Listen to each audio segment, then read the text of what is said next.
एक छोटे से शहर में अमित और गुंजन अपने दो छोटे छोटे बच्चे, जिनका नाम रिया और टप्पू था, उनके साथ रहते थे। रिया और टप्पू काफी समय से अपनी दादी के गांव नहीं गए थे। तभी एक दिन गांव से अमित की माँ का फोन आता है। अमित बेटा, कैसे हो?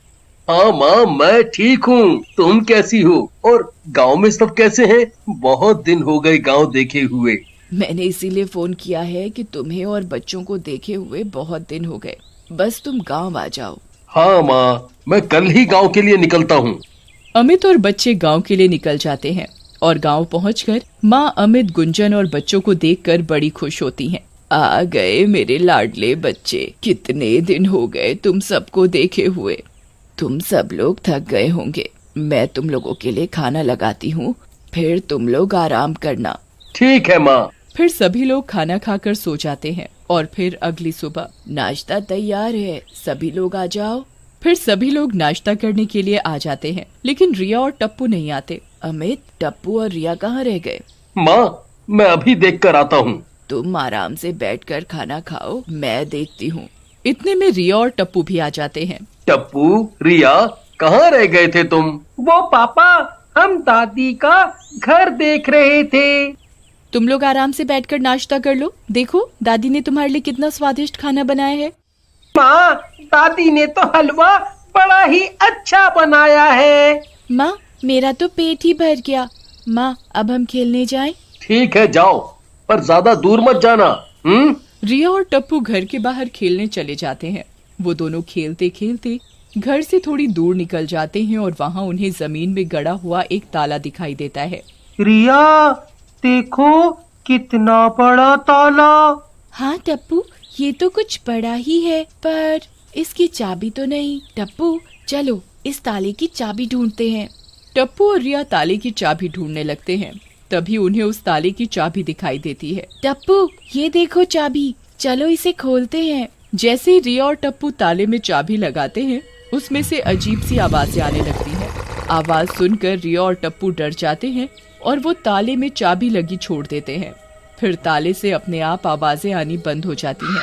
टप्पू, मुझे ऐसा लगा जैसे ताले में से आवाज आ रही है। मुझे भी ऐसा ही लगा। उधर टप्पू और रिया को खेलने गए बहुत देर हो चुकी होती है, तो माँ अमित से कहती है, अमित, टप्पू और रिया को बड़ी देर हो गई खेलने गए हुए, अभी तक नहीं आए, जाकर देखो कहाँ गए हैं। उन्हें इधर का कुछ भी नहीं पता। ठीक है माँ, हम जाकर देखते हैं। तभी टप्पू और रिया को ढूंढते ढूंढते अमित और गुंजन भी आ जाते हैं। उनके आते ही जो ताले में से आवाजें आ रही थी, वो आनी बंद हो जाती हैं। अमित और गुंजन टप्पू को देखकर गुस्सा करते हैं। तुम लोगों को इतनी दूर खेलने नहीं आना चाहिए था। तुम्हें यहाँ के बारे में कुछ पता भी नहीं है। और ये तुम लोग के हाथ में क्या है? क्या छुपा रहे हो मुझसे? दिखाओ मुझे। कुछ नहीं मम्मी, कुछ नहीं है। तुम भी ना बच्चों के पीछे कुछ ज्यादा ही पड़ी रहती हो। चलो अब घर चलते हैं। फिर सब लोग घर की ओर चल देते हैं। घर पहुंचकर दादी बच्चों को देखकर, टप्पू, रिया, कहाँ रह गए थे तुम दोनों? कहीं खो जाते तो। देखो बच्चों, ये गांव है और बच्चों का ज्यादा दूर जाना ठीक नहीं है। ठीक है दादी, अब हम आगे से कहीं नहीं जाएंगे। खाना खाकर सब लोग सोने चले जाते हैं, पर टप्पू और रिया को तो नींद ही नहीं आ रही थी और वो दोनों ताले को बड़े ध्यान से देखते हैं और आपस में बातें करते हैं। टप्पू, मुझे एक बात बताओ, क्या तुम्हें भी ताले में से आवाजें सुनाई दे रही थी? हाँ, मुझे भी ऐसा लगा जैसे ताले में कोई है जो आवाज दे रहा है। चलो इस ताले को खोल कर देखते हैं। जैसे ही टप्पू ताले को खोलता है तो उसमें से बड़ी भयानक आवाजें आने लगती हैं। मुझे बाहर निकालो। टप्पू और रिया डरावनी आवाजें सुनकर डर जाते हैं और वो ताले को वहीं पास ही टेबल पर रखकर दोनों चुपचाप सो जाते हैं। और रात को जब घर के सब लोग सोए हुए थे तो ताले में से एक भयानक चुड़ैल निकलती है। मैं आजाद हो गई, मैं आजाद हो गई, अब मैं सबको मार डालूंगी। फिर चुड़ैल आजाद होकर घर में घूमने लगती है। ये सब लोग तो सोए हुए हैं, मैं इन्हें कैसे मारूं? मैं सोए हुए लोगों को कभी नहीं मारती, मैं इन्हें नहीं मार सकती। चुड़ैल उन लोगों को छोड़कर बाहर गांव की तरफ निकल जाती है और गांव में जाकर देखती है कि एक आदमी खेत की तरफ जा रहा है। मिल गया शिकार, मैं इसे ही मारकर खा जाऊंगी। चुड़ैल उस आदमी के सामने आ जाती है। ज्यादा कहाँ है?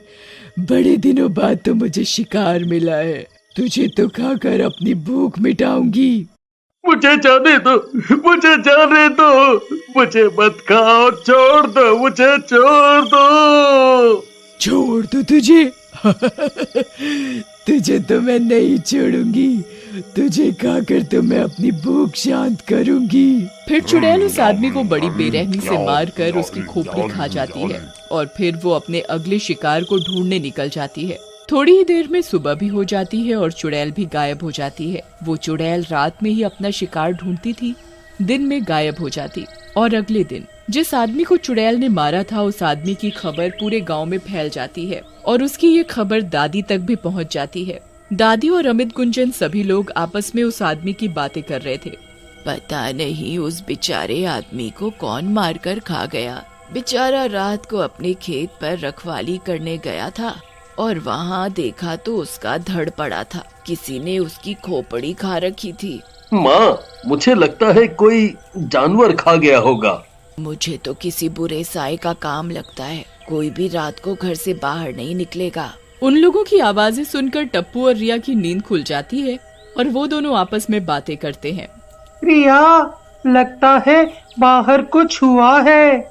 चलो चलकर देखते हैं। टप्पू और रिया अपनी दादी के पास जाकर पूछते हैं, दादी क्या हुआ?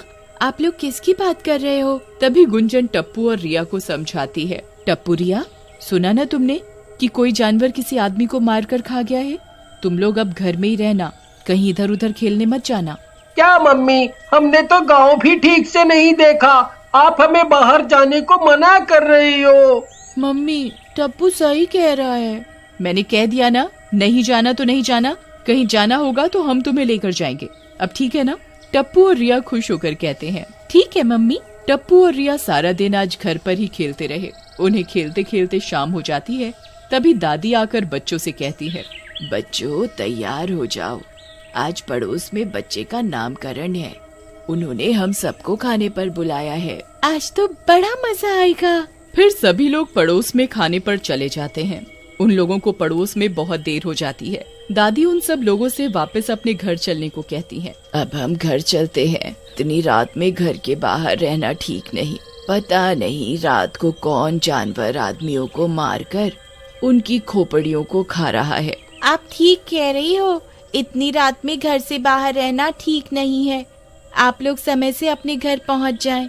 वो अपने घर जा ही रहे होते हैं तो देखते हैं कि एक भयानक चुड़ैल घूम रही है। सभी लोग चुड़ैल को देखकर बुरी तरह डर जाते हैं और एक घर के पीछे छुपकर चुड़ैल को देखते हैं कि घर के बाहर एक आदमी सोया पड़ा है। ये आदमी तो सोया पड़ा है, मैं इसे नहीं खा सकती। चुड़ैल की ये सब बातें देख दादी और सब लोगों को अजीब लगता है। चुड़ैल ने उस आदमी को कुछ कहा क्यों नहीं? माँ, मुझे भी कुछ समझ नहीं आ रहा। तभी दादी बच्चों को समझाती है, बच्चों चुप रहना और कुछ मत बोलना। तभी वो सब लोग देखते हैं कि एक आदमी आ रहा होता है। चुड़ैल उसे पकड़ लेती है और उसे मारकर उसकी खोपड़ी खा जाती है। तभी उसकी नजर दादी और बाकी लोगों पर पड़ती है। मिल गया शिकार, आज तो खूब पेट भरकर खोपड़ियाँ खाऊंगी। मजा ही आ जाएगा। पर सबसे पहले किसे खाऊं? तभी चुड़ैल गुंजन को पकड़ लेती है। छोड़ दो मुझे, मत मारो मुझे, मेरे दो छोटे छोटे बच्चे हैं, मैं मर गई तो इनका क्या होगा? इन बच्चों की वजह से तो मैं आजाद हुई हूँ। इन्होंने ही तो मुझे ताला खोलकर आजाद किया है। यानी तुम ताले में कैद थी?